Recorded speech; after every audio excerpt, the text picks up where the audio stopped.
Most of us spend years building impressive houses on invisible sand. The career, the body, the relationship. One minute they're there and the next they're simply not. Yet they look so solid from the street. People even stop to admire and aspire. But then a breeze comes, or maybe your house is thrust into the eye of the storm, and you start seeing the truth, the grand awakening, the foundation that was never there, and was never yours either. So today we're exploring the concept of false foundations, what we were given, what we never received, and how to rebuild from the ground up. Because when we're in the thick of it, this collapse feels like failure, but it's the earth actually telling us, you were never standing on me. My love, how does it feel to be at ground zero? Mic drop. That's a line and a half. You were never standing on me. It's like you're being watched over and recognized and held for the fact that someone knew you were building something False. on sand. Yeah. On Mother Earth, Gaia definitely did. Mm-hmm. Pluto let you do it so he can knock you down. I mean, God, we can do an episode on Pluto and what the archetype of Pluto actually brings. My MVP. But let's not run away too quickly. No. We want to share this premise because the collapse happens for a reason. Awakenings happen for a reason. And when we even question what is foundation, when we're wanting to experience our authentic self and so on, and this is what, I see so much of the bastardization of terms like your truth and authentic self without, has anyone really examined the foundations on which all of this is premised on? Because when everything else is resting on these invisible foundations, these belief systems for better or worse, and, lack of safety or trust, then what are we really building on? Well, I mean, this is the thing, like I see most people, they're just living life. They're just working with what they've got. And really what I tend to see, and even in our own experience, it's really a type of crisis or a collapse that actually forces someone to review the foundation. If you've got your house and the whole thing starts shifting or a crack forms down the middle, you're not gonna look at the roof and say, this is your fault. You're gonna go, right, there's something wrong with the entire foundations that needs to be reviewed. So usually even what triggers us to get there is some form of unpleasant situation, like a crisis. My father is someone who would actually blame the gutters and the roofing if something was happening down below. Even if the house was tilting? The house is tilting because of his actions, and right. So those people exist, but we're not here to discuss that. I love the term house on sand because when I first started my shadow work with the astrologer, this was one of the first terms and illustrations that she brought to me, which highlighted that why things fell over. I thought I was doing everything right. Again, I won't rehash the story, but I had the success, the books, the collaborations, the people. I looked the part, I sounded the part, but I did not feel the part at all. And it all started crashing down, and you try to hold on to it, you try to lock the door as it's sinking, and you try and, just quickly readjust the window to make sure it still stays in place. But you could say that you had foundations externally that were built up. But I'm getting two plants that dance upwards together, twirling through each other to support each other. And that's the internal and the external, and you only had the one. Yeah. But you didn't have the foundations actually working for your inner realm too. No, that's right. So the concept of the house and sand, you're going to want to build big. I had big visions still. I'm working on reseeding that as we are, but it was never meant to stand. It couldn't have stood up, sorry. And, conventional development will tell you to hustle more, get a new coach, get a business coach. Now you're at the next stage. This is the next level. Here's my framework. Fit into my framework. I can only imagine how much noise you were facing in that space. Well, that's why I do struggle. I'm not going to discuss this too much, but I do struggle to go on LinkedIn. It's both jarring at times, and it's an echo chamber, and it's so loud. And it doesn't allow, great content creators who are seeking to promote, awakening and somatic awareness and, enlightenment, all of these, things with spiritual depth to really come through. But maybe that's also topic. The algorithm too. That's another topic as well. So many topics in here already. Yeah. But how do we want to feel stable, especially in our adulthood? Like, we found ourselves mid-30s with not a lot going for us and more things on the descent than on the ascent. Like post-COVID as well, it's like not many people are doing well post-COVID unless they were doing very well during COVID. So we're here to question, if the foundation wasn't yours, how do you feel stable until you rebuild it? Well, this is where, I'd like to talk about the layers of foundation. Yes. And this is where I'd like to touch on 3, where most people would only really go back to 1. You'll hear, or you'll see the story in the movie of the psychologist or the psychiatrist that will always look back to childhood, and they can map the totality of who you are through what happened as a child. And that is a part of it. But I think we should talk about that as the third and the final major one, because I really, through our work that we've seen, there's stuff going on at deeper levels of our being that transcend this dimension and even this lifetime. Well, talk to us about the soul layer.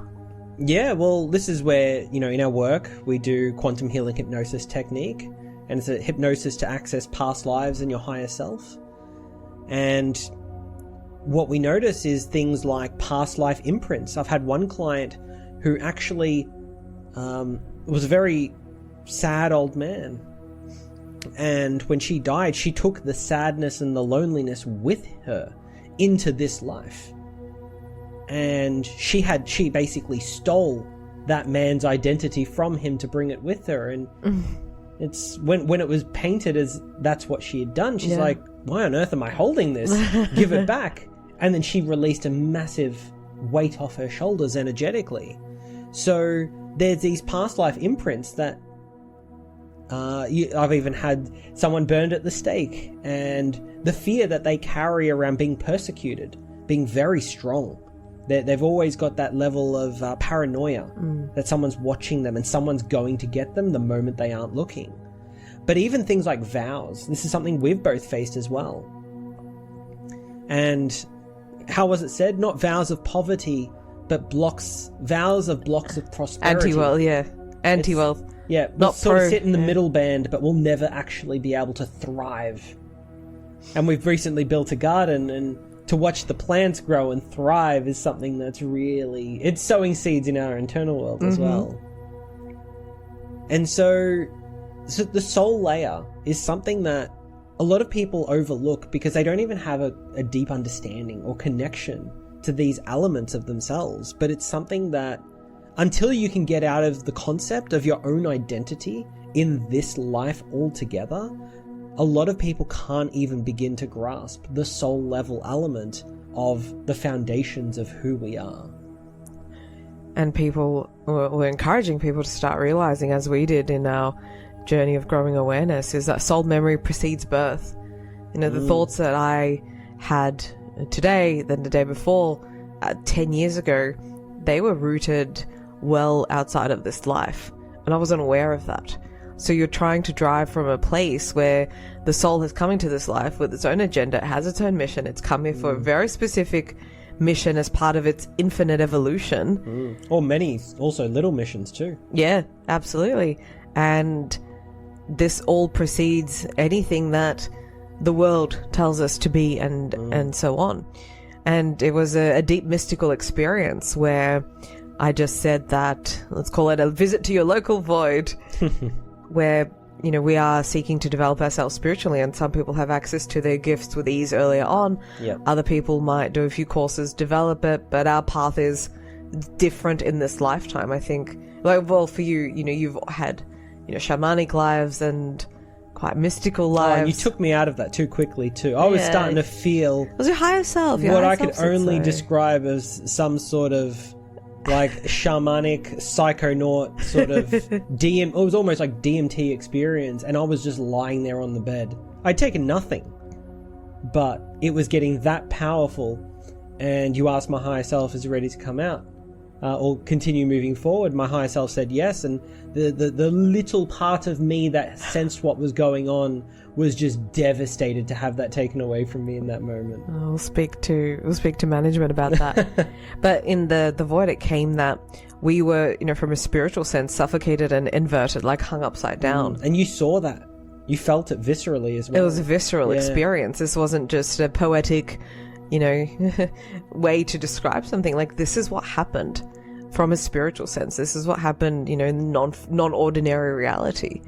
So from that place, getting yourself to ground zero alone can be the work of a lifetime, let alone rebuilding. Or from lifetimes. Lifetimes, yeah. Let alone rebuilding from that point.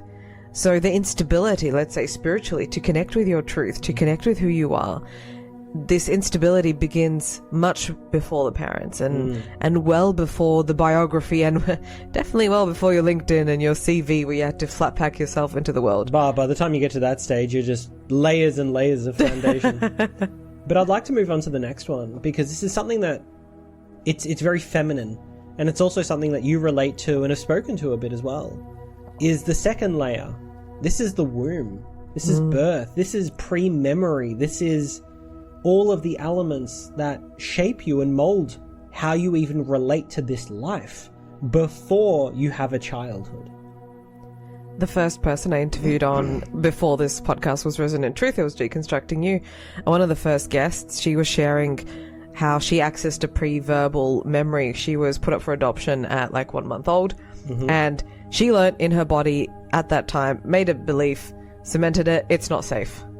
What's not safe? The world is not safe. Right. So that turned to excessive use of substances, hyperdrive in her career, turbulent relationships, disassociated from her body, and now she works with the moon cycles, period, and, other modalities. And it's like, this person could have been worlds apart if they tried, but it's like a Jenga tower. You find the belief where everything was built upon, you pull that out, everything on top has to come crashing down. But things happen. Jenga's a game about crashing it all down. Yes, ultimately. And there are different models that will, speak to how pre-verbal belief systems are formed, but they live in the body, and this becomes a lifelong baseline. I'm listening to a book called Mother Hunger, and the part about attachment is, she did take her back to the womb, and she was talking about how it's common, but she was mentioning that when your mother was in her mother's womb, you were also in your grandmother's womb, because the eggs that were going to produce you were already in the womb, which was in your mother's womb. We can get into some weird infinite regression style metaphysics here. Yeah, well, you can trace it back because, if you go to a cellular level, it's all there as well. So if your mother is going through, let's say, a very stressful period during the time from preconception to conception to postpartum to the 4th trimester and so on, and even in that book she was saying that the first 1,000 days from conception are the most critical in a child's development. That's the foundations. So let's say the mother was going through divorce, abuse, even if the father that has an impact as well, we need to balance out the conversation. But the mother carries the primarily unborn baby. Yeah. And so there's a direct... I mean, most people aren't going to deny... You might say the energetics of the father might have some sort of remote effect on the child, but I think it's all pretty cut and clear that the mother's stress would impact the baby. Look at, smoking and drinking alcohol. Yeah. A woman's... if she's sitting there smoking or drinking and she's got a visible belly... most people are probably going to, look and judge. Yeah. And even, so your mother's nervous system is going to create the baseline template for your nervous system. So, we won't go into the details of where our mothers were with pregnancy, but the more that we realized where they were and what this imprinted onto us at a very early age. Well, as a child, I didn't cry. As a baby, I didn't cry. Because I probably already knew that it wasn't safe to express my need. There was no, what's the point of that? So if we are not learning that the world is safe before we arrive and when we arrive, then that is going to manifest and play itself out in workplaces, relationship with food, not just with people, with substances and different form of escapism. I also want to say that it's really what I've tended to notice is that it's really the womb layer and being a baby and newborn is really where that concept of safety is something that gets introduced, because at the soul layer we don't really see life and death doesn't exist to an eternal infinite soul, and so safety isn't a part of the game there. But then once you know what fear feels like. Yeah. And you feel the stress hormones come through your mother or even through your own body at a very, very young age. Yeah. That becomes reality. It's life versus death.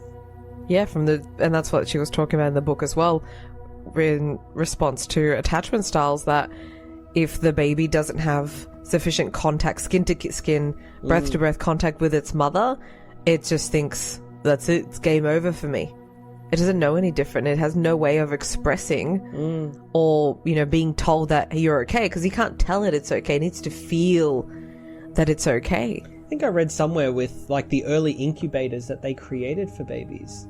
They try to simulate and replicate everything that a child needs scientifically. Of course, men built it, by the way.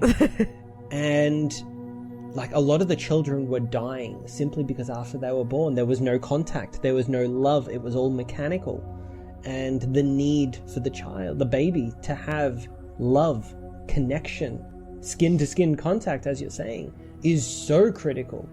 But, again, that left brain, that more masculine style thinking doesn't really account for that. And then there's, what just came to mind is women who at a very early age give it to, let's say, a carer, and they go back to work and they are not available per se. Now, that's not judging or passing any sort of assessment. I'll judge the women who choose to do that because they just don't want to be around the baby. That's something else. Yeah, of course. But I'll ask questions to actually discern that with every individual woman. Yeah, well, some women just have to, like, they may have one choice or they have no choice. Yeah. But, generally. But then again, like, there's challenges in the world too, and limitations. So even assessing the time of your life, even as to, like, why did your parents even have a child? Some people have children to save their marriage and hold it together. So already there is an expectation, there is a script, there is an imprint being woven into the energy that you're coming into. So I hope that illustrates the point, but we'll move on to the third layer of foundation, and that is now, you're developing. You can scream, you can crawl, you can walk. It's the world and the childhood layer, and this is where a lot of the psychology of the child develops. Yeah, the mind. This is really where we can measure a lot of things as well. Again, you mentioned like attachment theory and such as well. Like basically we look at developmental stages and what needs need to get met. Like as we mentioned before with the baby and even prenatal. In conception, like safety is really established right then as the first foundation in this reality, because survival is the aim of the game. Even the Hindus in the chakra model, the root sits at the bottom because that is survival, and it's quite similar in human design. The root chakra in human design is about survival pressures and being able to work under the pressures of the world. But then once we get that, then it's how do we relate? You go into object relations theory and the type of attachment we develop. And you mentioned attachment styles, and you've got everything from secure to anxious to avoidant. And even like, avoidant, dismissive, and there's subtypes and such, also showing that these are quite deeply rooted, and they can be a bit fun to explore if you don't mind being brutally honest with the fact that, we all carry some level of I'll say lack of secure attachment in our own psychological makeup.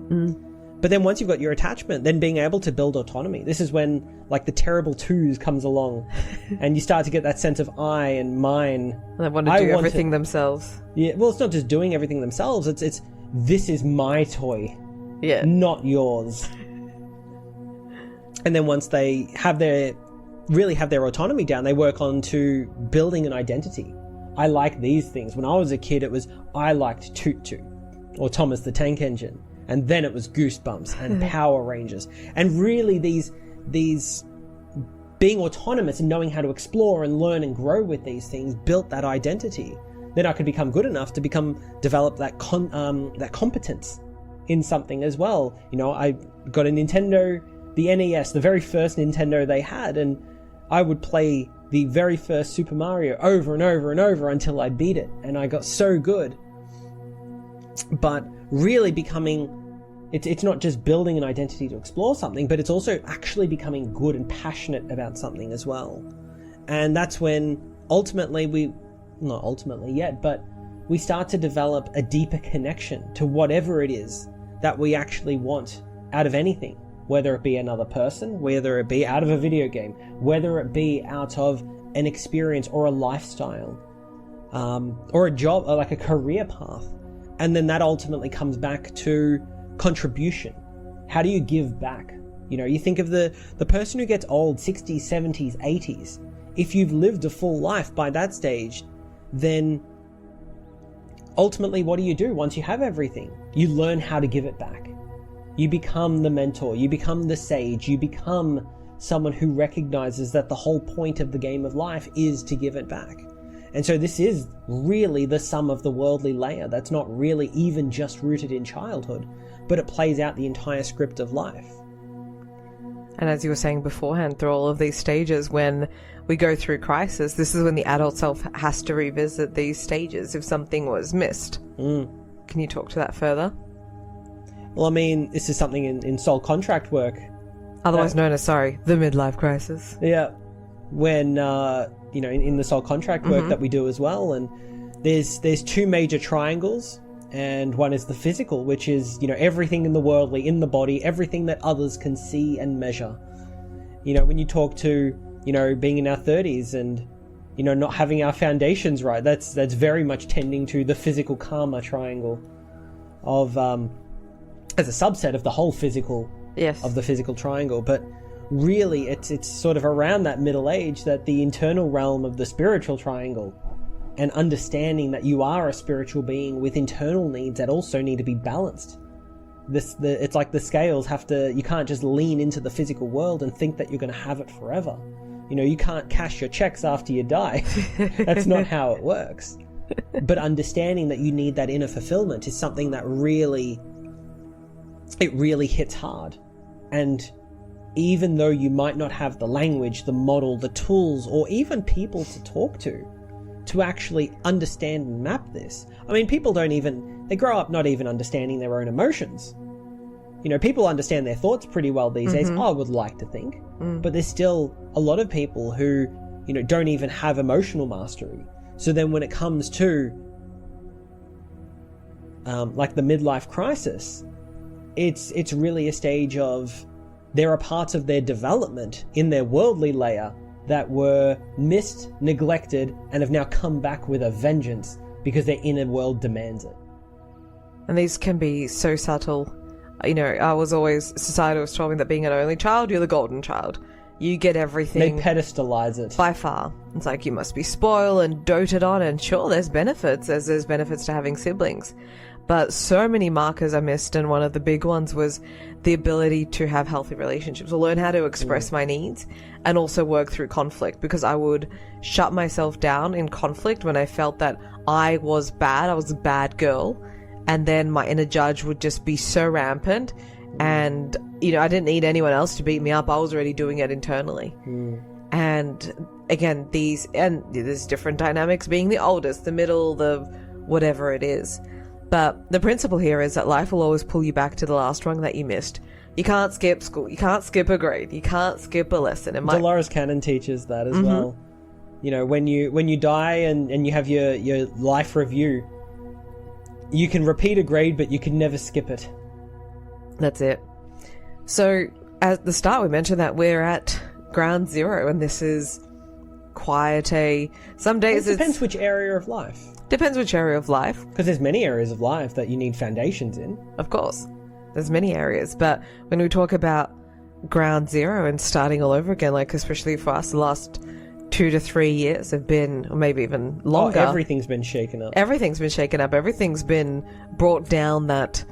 I take that back. Not everything, because our conversations with Pluto say that we're only just beginning, and he hasn't even had us for breakfast. Eleanor's become friends with the archetype of Pluto, if anyone hasn't caught on. Yeah, it's people like, why is she mentioning planets in reference? We do archetypal work with the planets. Yeah, it's good to catch up with people that know you very well. So we're rebuilding, and we don't want to leave a part behind, because we want to move forward, but then we realize that we're missing this piece, or we want to have let's say a thriving business, but we can't have that without health. So we've come to realize that there is a web. There are they're key pillars. Can you talk us through what the pillars are? Yeah, well, even before the pillars, I want to speak to the structure of a table. If you're the tabletop, basically most tables have 4 legs. And I think in astrology, the cardinal houses always carry extra levels of weight with them. And they encompass 4 major areas of our own purpose in life. The first is our own identity. The second is our home and our roots. The third is our relationships. And the fourth is our reputation and achievements and accomplishments. And so that there already, those 4 pillars I see, and I just carry it around everywhere I go thinking, these are the 4 biggest areas of life that we can really build as a foundation to start off on. But that's still a very rudimentary model as well, where we thought we'd develop it out a little further, and we've actually picked 7 and arranged them in a way that actually flows really in the order that is applicable, because one foundation also supports building the next. Like the chakra system. Yeah, exactly. And so the first one is the pillar of health. And if you know my history and chronic fatigue and at 18 years old and needing to leave school early and challenges with my health for decades, it's one that now I'm coming into a very deep understanding of what it actually is, when doctors, blood tests, psychologists really couldn't just put it on paper and say this is what it is, or even hold the space to really show me what it was. I remember when I had a colonoscopy, and then the doctor pulled me in to review the results, and she said, "You're making it up." She actually said those words to me, and I was stunned into silence going, "You're actually a medical doctor, and you're not even understanding why I would even want this. You know nothing about my life, nothing about my situation." But that denial from the system shows that the foundations, even in the external world, were rotten in terms of understanding, I want to say invisible illness, because that's really the way it's presented, even though it's not invisible. It is, but it's more the principle that my health itself is one that impedes every other pillar. And I can't remember if it was Confucius that said it, but a healthy man wants 1,000 things, but a sick man only wants one. And so we've put health as the first one. Do you want to speak to the second? Or just also in health, there's the physical body, but there's different systems. It's the nervous system as well. I didn't have a concept of the nervous system. You only hear about it in terms of information, or you have a nervous system and your nervous system needs to be rewired so you can be wealthy and successful. But what about nervous system regulation? What's coded into your electrical system? Won't speak too much, but again, there's systems within the body that are all saying their own thing. Well, there's body, there's emotions, there's mind. Yeah. Yep. There's different layers. I mean, you hear mental health support and such everywhere, but you don't really hear emotional health. Who wants that? Well, I'm being sarcastic. If anyone understands, then everyone should want it. Of course, I'm being sarcastic. The posters on the wall don't say that, so No. we can't. So therefore, it doesn't exist and it's not real. Sarcasm. The second pillar is, of course, home, and this is the environment, the container that we grow up in. And I remember, again, the start of the shadow work, you kept on giving the analogy of, if you have a pot plant that's living in a small pot in the darkest room with no water, no sunlight, how can it grow? Everything has needs. And this is also why, like with that table analogy, home and roots are one of the 4 major pillars, because if you've ever looked at an astrology chart, the 4th house, that is home and your private life, sits at the very bottom. Think of how gravity works. Everything falls back there. When all else collapses, it falls back onto the foundations of home. And so this is why healthy families, even when the child moves out, the loving mother will say, "You'll always have home to come back to." And there's so many ways to distill, and we can actually do a whole episode about home, because I guess we grew up in a home that mine was nothing ever changed. Nothing. Once it went in, it had to be so broken that it would go out. Like, nothing would move. It was like living in a museum. The photos that are on the wall are the same ones from... Does it smell like a museum? No. Oh, why not? Well, I don't know. Like, something, I guess, moves. It's not that old then. No, but it's just nothing ever moved. And that also became reflective of my parents' routine. And then eventually that, of course, seeped into my routine, that nothing ever moved. And every single year felt and looked the same.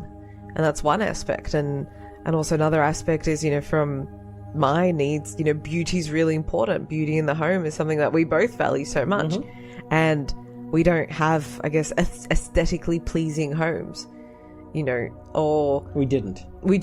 Yeah, we didn't. That's why we put so much intention. Oh, everything has a place now. Everything does, and we're aligning. Even if it's badly in place, it was still intentioned to be there because it's the best place to fit. Yeah, but there's so many ways to distill home. Even the energy of the home. Are your parents? Did they come together out of love? How do they deal with conflict? How are they doing their own shadow work? So there's many different ways to assess. You mean if? If there's many different ways to assess home. The third pillar is the finances. It's money. We do live in resources. Really. It's resources, and that could mean networks sometimes. But we'll speak to that. I mean, when we think of money, it's just energy coming in and going out. It's a flow of energy exchange, and so that can be physical, that can be knowledge even. And skill sets. Money itself is a type of resource, and as such, understanding the commodity of the principle of money is something that can help people really understand their own value. The fourth pillar, an extension of money, is work, and can be purpose. Vocation can be purpose. They do not have to be intertwined, or purpose can also be what the soul wants to experience. And even in soul contract numerology, there are some contracts which are quite explicit as to how this expresses into the world, and there are some frequencies which this is the foundation, this is what the soul came here for, but you're free to do whatever you want in terms of work. Sometimes see how work and purpose and this comes forth. This is in the middle. Like, a lot of people are putting that as their highest value and virtue. Yeah. And then they lose themselves. And then they lose their health. And yes, they might have the work and then they might get the money too, but other areas, it's like, rather than balancing between these, it's just too much of a funneling into the one area at the cost of the others. And that's you see a lot of quote unquote successful people that you lift the hood, their family life is, well, there's many ways to describe it, but it's less than ideal. There's no harmony, there's no peace. They need an oil change, their timing belt's almost done. Where's the love? Where's the love to the car? Or you see, so I remember went to a Success Resources conference back in 2017, 16, when I started getting into the space, and there was a speaker on stage. I was sitting front row, and I think I had like a portfolio of 50 million, all of these things. So he was just walking on stage and talking. I was so out of breath, sweating profusely, and had like a massive gut. Yeah. And I'm like, I would not swap places with this for any dollar in the world to look like that. So you see, that's speaking to that imbalance, and we see it manifest. The fifth pillar is relationships. We're a social species, and I think the thing is, and I'm sure you've seen a lot of this, Elinor, is through success. When you go to work and purpose, a lot of it's so ruggedly individual. It's so you can do this, you can achieve that, and there seems to be a lack, especially I want to say in a post-COVID world. I definitely have noticed for myself just a breakdown in relationships and just connection in general. It's also becoming a lot more transactional, and it's less harmony, it's less flow, it's less long-term understanding that we need each other, because we have the government, we have these systems, we have other things coming in, and they're artificial constructs. These aren't natural to the development of the human race. You know, things like families working together and working down the generations too. If you've ever heard the saying, it takes a village to raise a child. Understanding relationships, you need, if you're young, you'll be the mentee to an older mentor. You need to be shown the ways and initiated into greater things.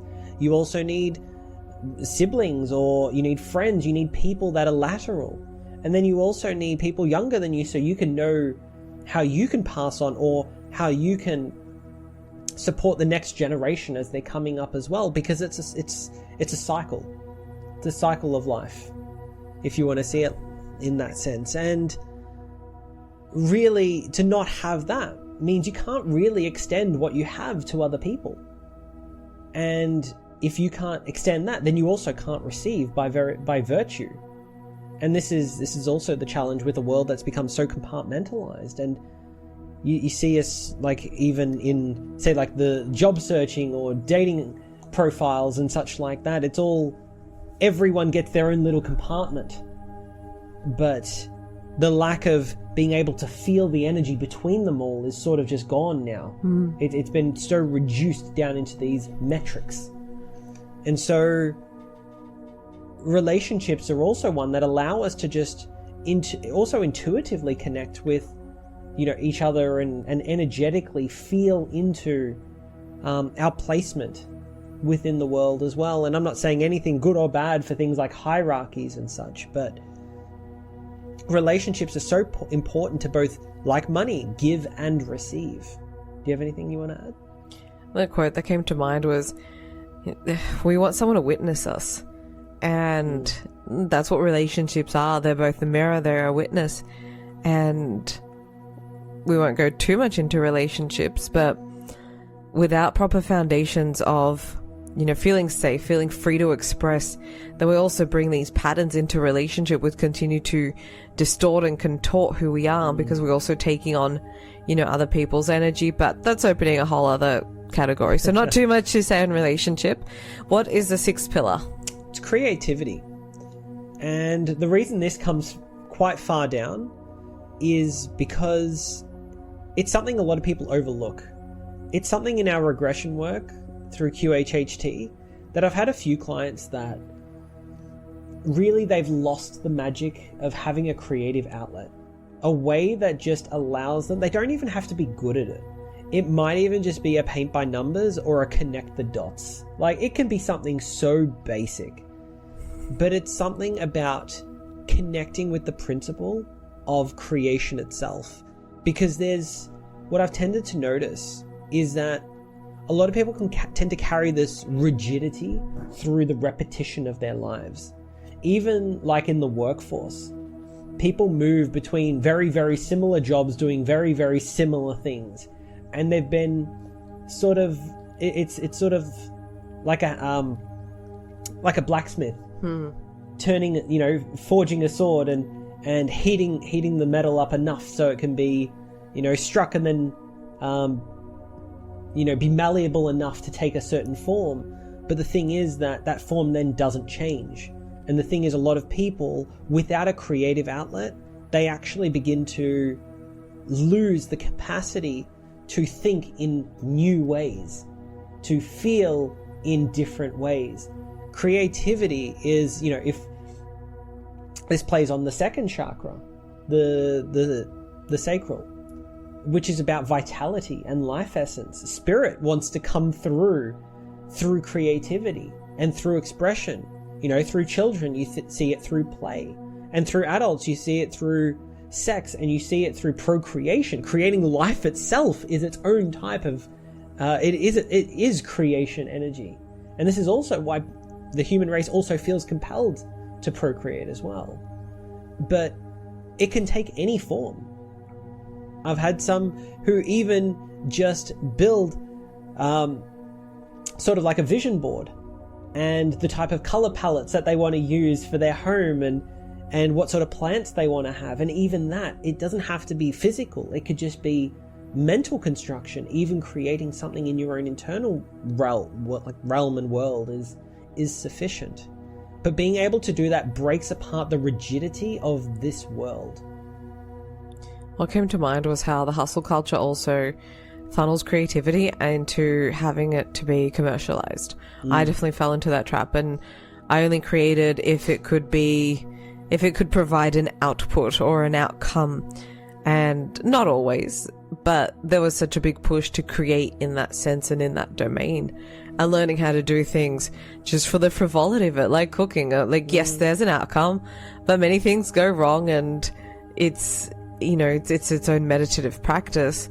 We have just become so busy and so digitalized that just creating space and stillness and silence for something from very deep within to come to surface is so rare and so beautiful, which is why the seventh pillar, or the middle pillar of all, is spirituality. Because without spirit, then all of this just becomes a grind, a hustle. It becomes its own type of prison, and the walls eventually close and cave into themselves. Like you, it was like the perfect looking tree that died inside. Yeah. It became hollow. Yeah. And so even though it would still look good on the outside, there was just an emptiness. And this is really that deeper purpose, the drive that comes even when life itself gets tough. This is why, like, even non-religious people, if they're about to face their death, what do you see happen in the movies and such? They'll start praying. They'll start asking for help from anyone on the other side, because they might just say, oh, it's an insurance policy, but there is a part of us that knows that there is something deeper within us. And being able to work with spirit is to be able to work with all the other pillars simultaneously, because it's spirit as the animating force. If you think in the pentagram, the four elements, earth, air, fire, and water, are all unified, and in the upright position is governed by spirit itself. And spirit holds dominion over the physical world. And a lot of what we're playing out in our human life is a game of spirit playing through the human lens, the human limitation, whatever we want to call it and construct it as. But spirituality is something that a lot of people really, they don't understand the significance of enough, and have never really even questioned how it plays into every part of their life. These are beautiful pillars you can really build. Oh, we can build any model, really, but they all build... It's a good start. Yeah. It's a great start. And what we invite you to do is to just start seeing if you can trace back the pattern. So pattern recognition is quite important and a big part of shadow work. It's like, I found a string on a jumper, let me pull it, and before you know it, the whole thing comes apart. But when you do that... A poorly knitted jumper, mind you. Yeah. So, maybe you're experiencing a recurring problem. It could be finances. So maybe that you incur a lot of money and then something happens and you all of a sudden need to expend the same amount, if not more. So what we're doing here, well, what you're attempting to do, don't get me wrong, but it's attempting to actually map this back to the source. Yeah. Through symptom awareness. Yeah. And there's 3 types in which, the symptom may come under. Is this something that you never learned? Like, I never learned how to cook. I never learned how to do so many things that most adults... I never learned finances. I was 18 and, like, putting a lot of my money that I was getting into getting tinted windows on my car and getting more DVDs, and I had no concept of moving out. I had no concept of getting a mortgage. Well, through parts of my career, I saw people coming in with their young children, like, at 23, they already had land for, like, a couple of years. It's like, not that we're advocating for, like, that model, but these are parents who are trying to teach their children about tomorrow. Yeah. And, try think in 10-year blocks here. Even if it's not perfect, it's better than what we had. But maybe you never learned something. So how are you possibly expected? And this is, again, go back to our episode on, the construct of adulthood, where just because you're an adult doesn't mean that function is online to support you. And can we say it as, you're not an adult necessarily, but it's what others call you. Yes. Refer to you as. Yes. Or maybe you learnt it wrong, for example, like finances. Maybe you were taught to only save and never spend, or you were taught only to be so frivolous and live in the moment that if something happened tomorrow, you're in a lot of trouble. Or do as I say, not as I do. Yeah, or even with eating. So that's, again, it's probably an episode we should do soon, is our relationship to food. A lot of us learn to eat wrong. And I was talking to you about this yesterday, how I would eat, between the ages of school, I would eat 5 meals a day. Like, as a growing girl, I did not need 5 meals a day, let alone majority of those being processed foods. Yeah, I was going to say, like, there was very little healthy fats and fiber. Well, I didn't like spinach, I didn't like Brussels sprouts, I hated onions, broccoli was the devil. It just kept on going, and it's like, something isn't right. So I learned... I'll say even like my own experience as well. You know, I had a mother who, being Polish, still carried the effects of the Holocaust and the trauma of being invaded and such through her lineage. And so she, also growing up quite poor, basically decided my kids will never go hungry. Now, it didn't matter the quality of food. It didn't matter the level of nutrition. It was just they will never go hungry. That was the bar. And so, and not all the food was bad. I'm not here to critique that, but she always made sure that we were served plenty. And my father had a rule of the zero waste policy, as he called it, where you always eat what's on your plate. And so you can imagine, you can only learn how to eat wrong when those two dynamics are playing off against each other. It's a trapped position. But that's a good way to put it. So maybe you never learned it in the first place. Maybe you learned it wrong. But maybe you learned it and then it lost. It was ruptured. It was thrown out. Something derailed you and you don't have access to something that you once did with a lot of fervor. Things like traumatic events. Shut down areas, or big life changes. Being uprooted. Yeah, losing a job, losing a friend or a family member. Yep. These sort of things can also take a part of, you know, what we might have connected through them to a certain pillar as well. And this first part of this exercise is important because bringing things to your mental awareness is important. You don't know what to do with anything if you don't know what it is that you're even focusing on. But then see if you can and of course, invite yourself into silence and stillness or a place where you won't be interrupted in your thought patterns. But is there a memory that comes to mind, an image, or even something that doesn't make sense to you? It could even be a past life. And dream work is a great time to also set this intention. Well, I'd say really what you want to be doing here is actually seeing which one of the 3 areas does it suit. Is it part of the soul layer? Is it something that actually requires regression and going deep beyond who you think you are as your identity in this life? Right tool for the right job. Yeah. Does it go back to the womb and birth layer? Is this something that precedes memory and goes all the way back to your sense of safety in the world and level of attachment? Or does it go back to maybe just childhood and your relationship to the world as well, and something that you can use your senses to actually map, to get back to the root cause? Because once we do this, then we move to the next. And once we actually understand the root, then, and the foundation, we can actually see what the rule was set in place as part of that foundation. And that could be, you learned that I have to obey, I have to earn love, that I cannot be safe. These don't need to be, grand, but they are very powerful. Or I need to be visible, I have to be the loudest, or I have to, be quiet in order to get away with things. Whatever the construct is, well, that's what you're looking for. This is one that I had with my mother, and I'm not going to speak to her side of it, but basically in mine, it was really a case of the pain of seeing her lose family, friends, and then ultimately my father was one that I chose to fill that role and be like, I can't leave. I will not leave. I will not be someone who lets you down. And that was at such a deep level that rule there, you can only imagine how hard it was to extract when I'm in my 30s still living at home, and then we get in a relationship and it's like, right, I got to figure out what the hell's happening here. Me and you both. So once you've got into the rule, this is where we seek to re-author this.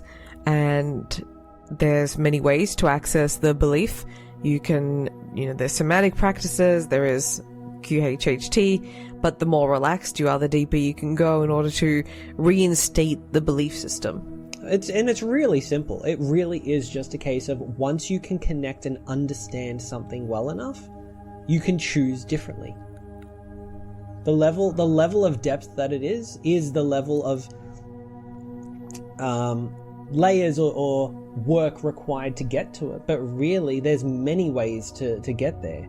It's sort of just like you might hit a point where maybe you've gained weight and you look at, why am I snacking on a bag of Doritos at 4 p.m. when I'm eating dinner in 2 hours? And then the moment you're aware of it, you can now choose to be different. It's that simple, even with the deeper stuff. It's not easy, but in principle, it really is quite simple. But the level of information, the level of connection, the parts of ourselves that might not even be familiar, might also need to come online for us to become into full awareness of that ourselves. And that's really how we get back to the root and then change it from there. But as we've been alluding to, the right tool for the right job, and this is where I started seeing the limitations of conventional development, which only assume that you can just affirm your way out of something or into something. It's like, yes, if you were at a completely, such a deep level of hypnosis, saying anything at that, you provide scripts for me, and I've had beautiful visuals when, like the QHHT session, you did a script about freeing myself and that I was unbound and unshackled, and I saw the image of like a very big Elinor coming out of the ground and nothing could tie her back. It was impossible because I was that big.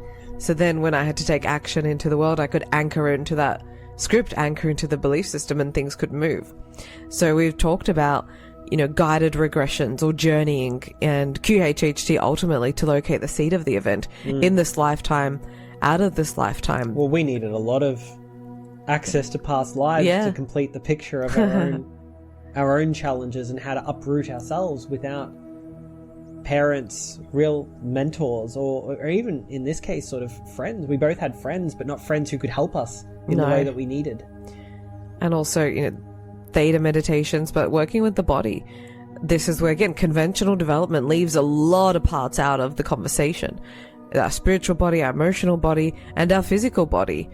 Both of our bodies atrophied to different extents, frozen and disassociated to different extents. So here the mind's going, I'm going to be this and I'm going to be that and I'm going to have all. I don't know what you're talking about. My body's fine. Reparenting as well. So this can be, gentle ways of giving yourself what your birth givers were not able to, or they did, but it wasn't enough to meet the child in you where, with what it needed. It's like the way I see this, it's sort of like, I don't know how to draw or be creative. And then like create separation between the part of you, the child within you that never learned how to draw while the other kids did. And go, right, like I'm going to sit here with the part of me that doesn't know how to draw, and I'm going to try and draw a stick figure. Then I'm going to try and add a shadow. Then I'm going to try and draw a house in the background. And it's just that, that square with the triangle, and it's got a chimney, even though no houses have chimneys these days. And a fence that goes like right up to the sides, and the grass is long. Yeah.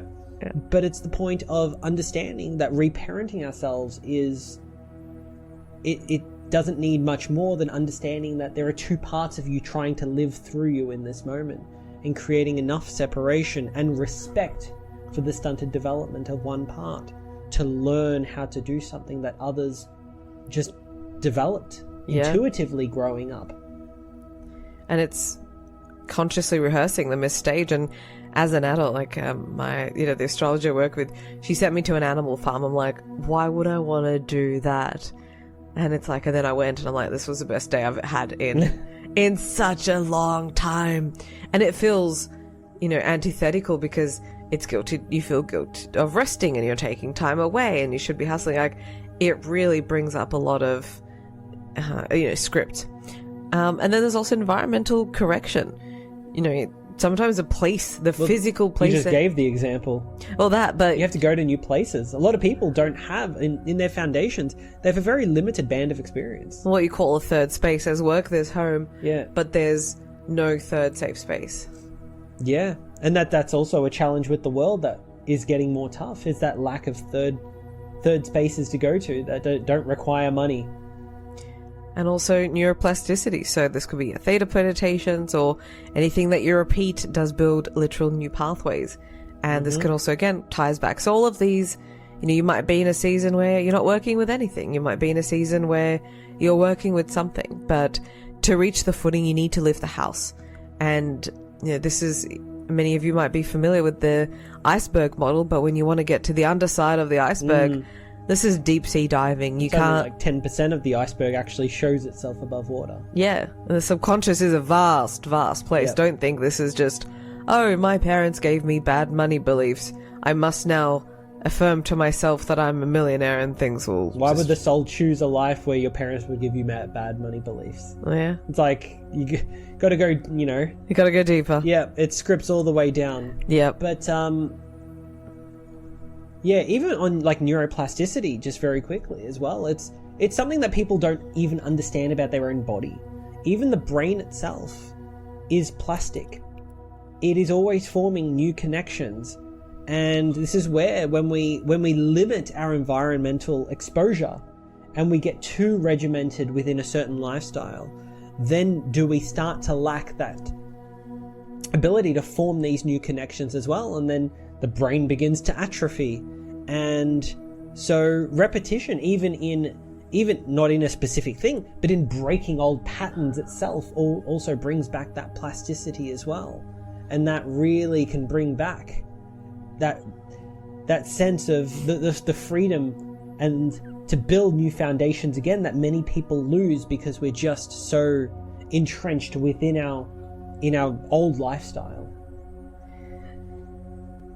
I love how you said that. This fella release come with that. So where we are now is really, again, building from the ground up. There's no shortcut. There's no bypassing this stage. And as much as, especially last year, I tried to run way too ahead of myself and, wasn't aware of even some of the things we mentioned. I tried to show you and slow you down, but some people need to fall flat on their face all over again, and or they need to experience it for themselves as well. So even know that's another thing as well. Like, you think you might know wisdom and you have to impart it on others, but sometimes others have to experience. Some people have to touch the fire to know that it's hot and will burn them. Yes, and I took that personally. But without regulation, without teaching the body how, this is safe, you're okay, we don't need to be alarmed, and just, we're right now in the season of dealing with our, really looking at our vehicle and our physical body. It's like, what happened here? How did this happen? Why don't we have optimal health? Why do we have these, why do we struggle with these things? We're rubber banding. Yeah. So we're looking at, is there anything else you want to add on regulation?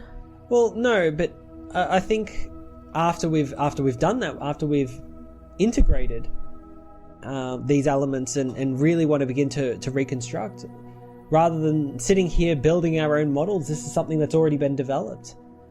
Maslow's hierarchy of needs is one that many people already know. But what most people don't know is that he didn't actually build it as a pyramid. That other people developed that after him. And it makes sense. Everyone stuck with it because it makes sense.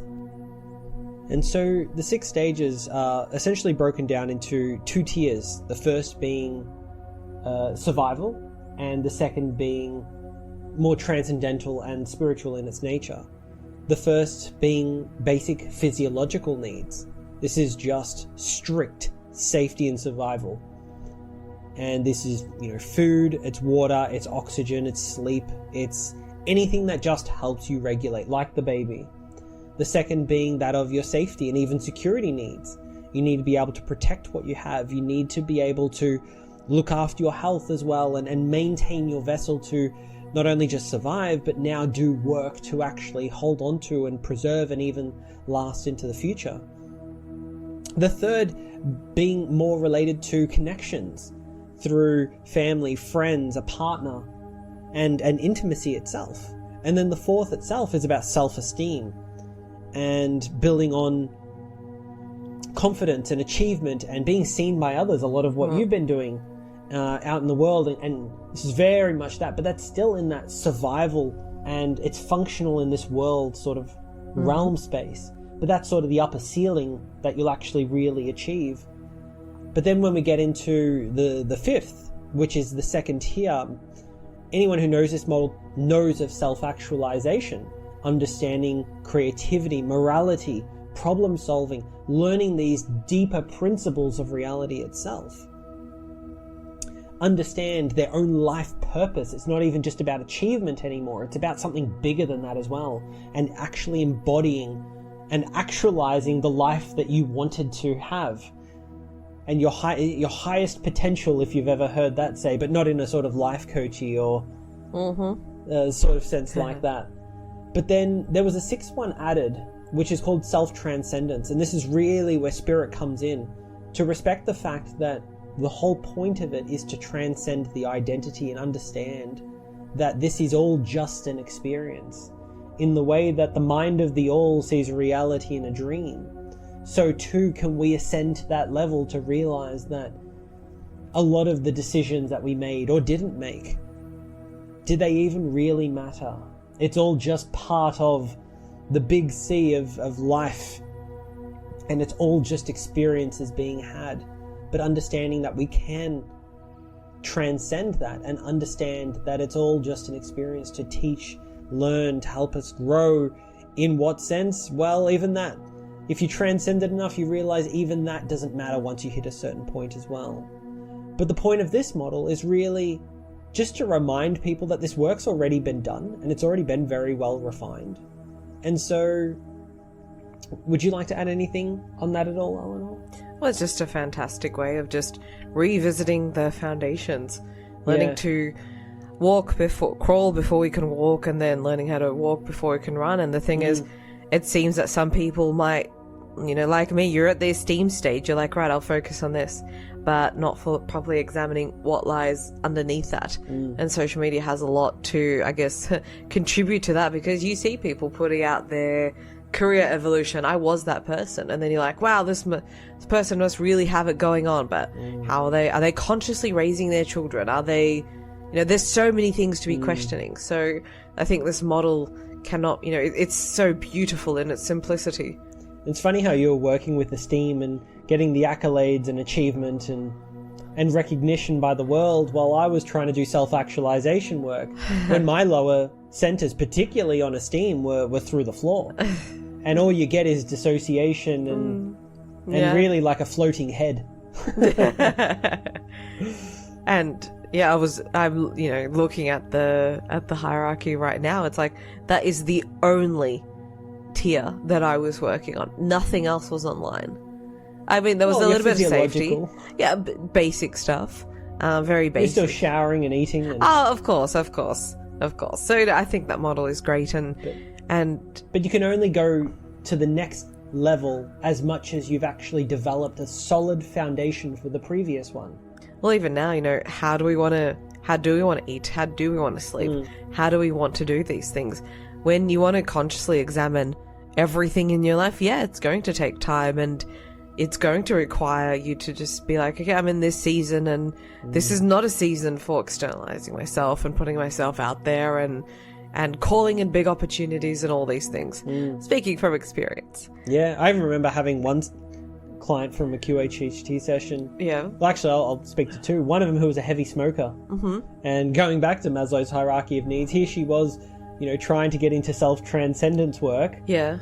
And, she started having a coughing fit.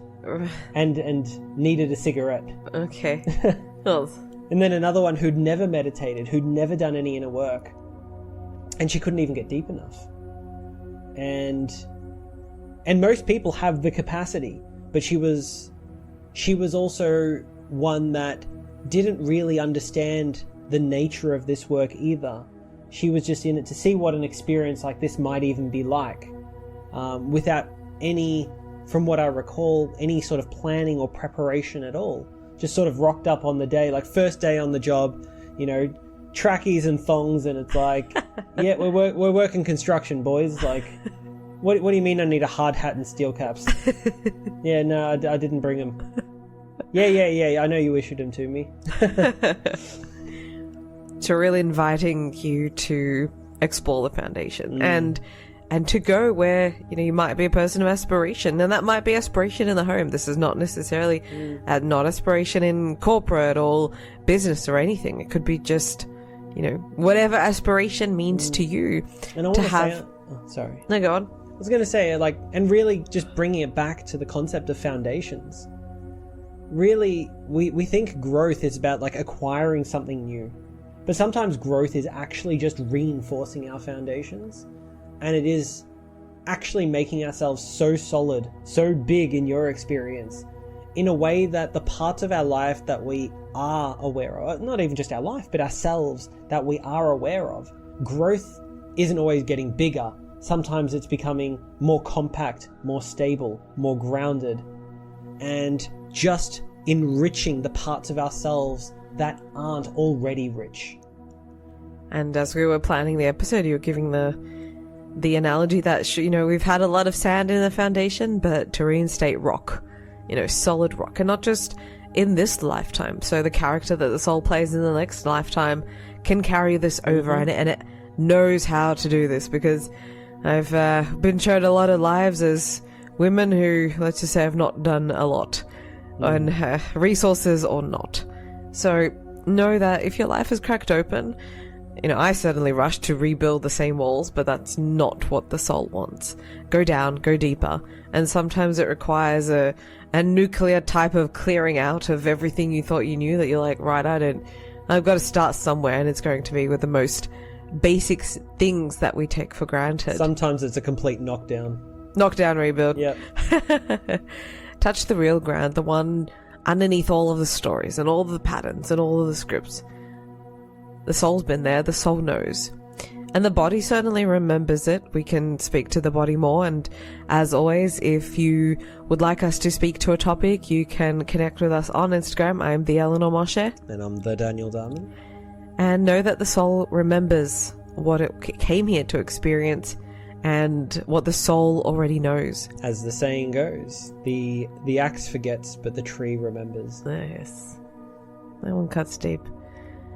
So we're here to pour new stone in health, in home, in work, and of course in love. You know, if something is not born out of love, I mean, I don't want to say when we fell in love, it was so gradual, but when we, you know, realized our love and where we can go from it, this was such a beautiful awakening that this is the only relationship we've had born out of just no expectations. It was just organic. Organic. So organic. Yeah.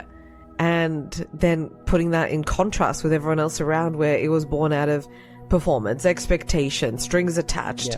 Yeah. There had to be a transaction or something to it. 6 foot, 6 figures, 6 inches in other people's cases. Yes. In ours, it was just the soul being raw and exposed in front of each other. Yeah. Yeah. Foundations aren't something that you find, but they are something that you choose. And if you do that every day, you can stand on your truth.